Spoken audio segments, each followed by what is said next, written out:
Imagine you are a soldier in the army of Napoleon Bonaparte. You are marching in a campaign that is meant to change Europe.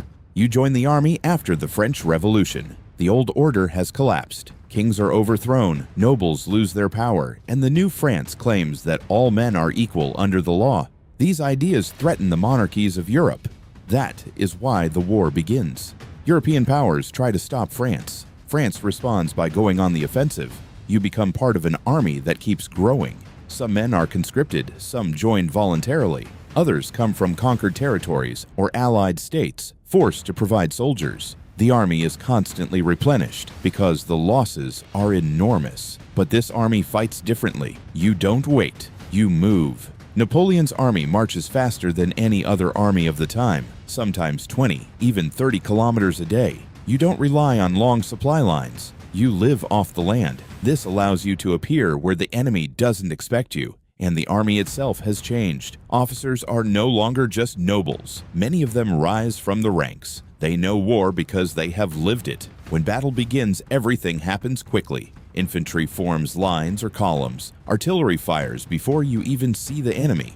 The goal is simple: break their formation and force them to retreat. You don't see the full picture. You just follow orders and move forward, and you win.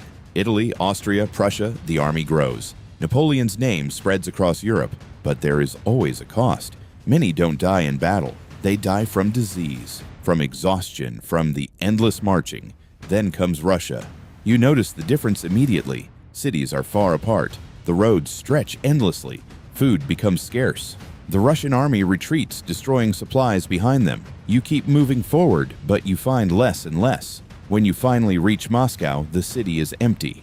And then the retreat begins. This is where you understand what war really is. Freezing temperatures. No food. Horses die first. Then men begin to eat whatever they can find.